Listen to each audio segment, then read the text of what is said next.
Oke, halo. Assalamualaikum warahmatullahi wabarakatuh, teman-teman. Berjumpa kembali bersama saya di Saiful Rizky Finansial.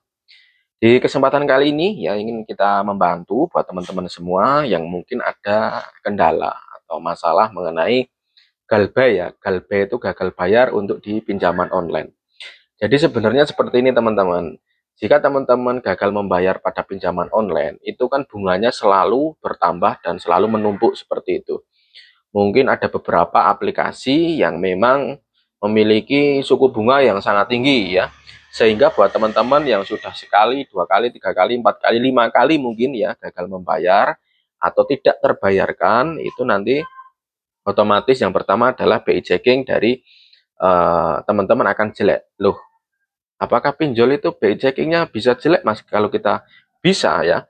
Jadi ada beberapa ya untuk aplikasi yang memang sudah resmi diterbitkan oleh OJK seperti itu. Nah, aplikasi yang sudah diterbitkan oleh OJK itu ketika kita tidak mampu atau belum mampu membayar itu beberapa kali tunggakan itu ada yang namanya riwayat pembayaran. Jadi jika riwayat pembayaran kita jelek, maka untuk BI checking yang ada di pinjaman online itu akan jelek. Nah, yang jadi permasalahan sebenarnya bukan itunya ya. Yang jadi permasalahan sekarang, jika kita tidak mampu membayar atau belum bisa membayar, apakah nanti DC ya atau debt collector itu akan datang ke rumah seperti itu.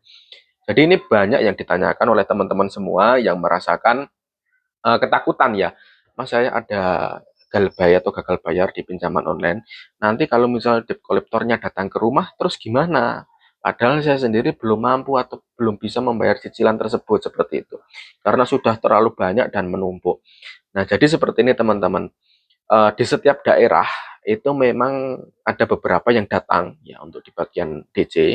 Mungkin di daerah Jakarta, kemudian di daerah Pulau Jawa.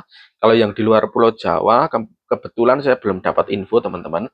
Tapi karena memang beberapa hal yang ada dikeluhkan itu mungkin di daerah Jakarta sekitar, kemudian di daerah Jawa, itu banyak yang sudah didatangi oleh DJ seperti itu. Atau debt collector pada aplikasi yang teman-teman pinjam. Jadi seperti ini. Buat teman-teman yang memang didatangi oleh DJ ya. Jadi hal yang paling pertama adalah teman-teman harus tanyakan eh, identitas aslinya atau surat tugasnya. Surat tugas apakah memang benar orang tersebut datang ke rumah kita memang sebagai DJ pada aplikasi tersebut. Jika memang ada surat tugas ya atau surat resmi ya entah apalah itu yang tertulis di atas meterai ataupun di atas kertas seperti itu, teman-teman jangan terbawa emosi. Jika DC itu sifatnya mungkin memaksa ataupun mungkin bisa jadi memarah-marahi ya karena memang dia merasa menagih kita seperti itu. Jadi teman-teman tetap tenang, tanyakan apa yang menjadi eh, kepengenannya, ya, apa yang menjadi maksud dan tujuannya. Misal mohon maaf Bapak Ibu, saya datang ke sini, misal seperti itu DC-nya, ingin menanyakan untuk tagihan di aplikasi ini. Kami dari aplikasi ini surat tugas kita dan lain sebagainya. Mungkin jika jumlah dan uh, nilainya mungkin sama, yaitu memang sesuai dengan aplikasi tersebut seperti itu. Jadi teman-teman ya kalau tidak punya duit ya atau tidak punya uang untuk membayar dulu seperti itu, ya teman-teman ya gimana pun caranya ya harus menjawab dengan nada-nada yang tidak terlalu menyinggung ya. Mas, misal pun DC-nya melakukan kekerasan terhadap kita. Nah, jika DC melakukan kekerasan terhadap kita, kita wajib untuk memvideokan. Karena bagaimanapun juga namanya kekerasan itu adalah hal yang tidak boleh atau bisa disebut dengan tindak kekerasan seperti itu.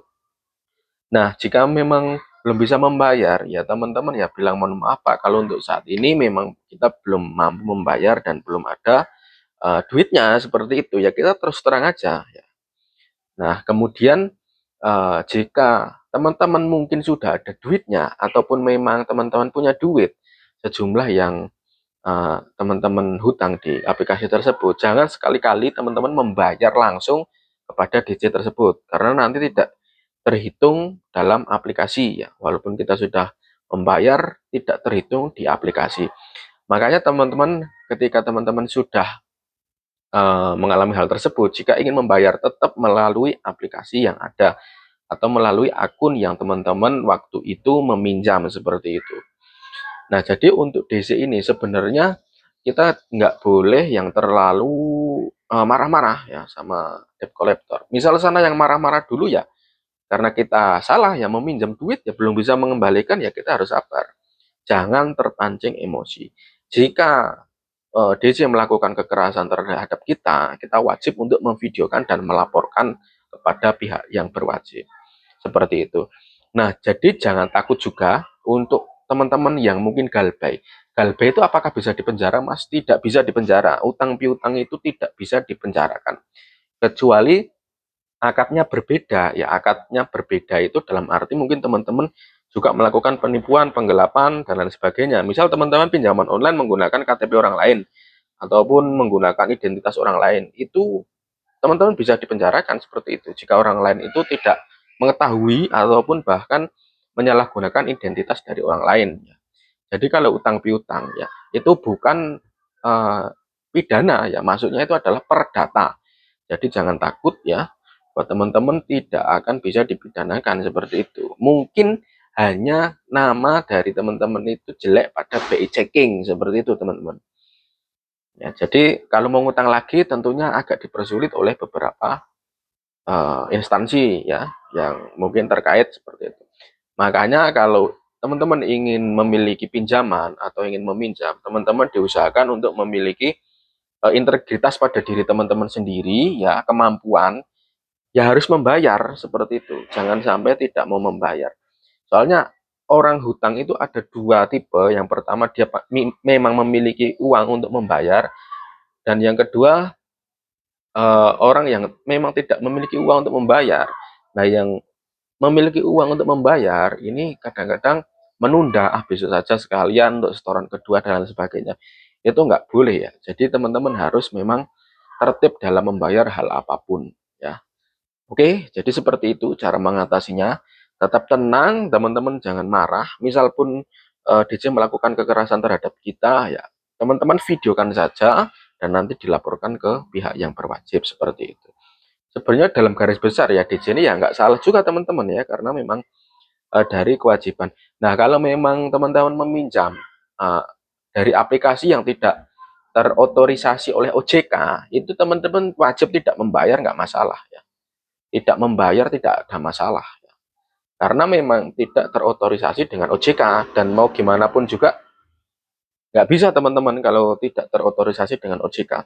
Bahkan presiden kita pada tahun 2024 akhir atau 2025 awal ya, saya kurang ingat waktu itu juga banyak membubarkan instansi-instansi pinjaman online yang ada di Indonesia karena tidak resmi atau tidak terkait atau otorisasi dengan OJK. Oke, terima kasih telah menonton video saya ya. Tetap semangat, jangan takut ya. Tetap hadapi hidup dengan kemampuan kita. Tetap semangat. Terima kasih telah menonton video saya. Wassalamualaikum warahmatullahi wabarakatuh.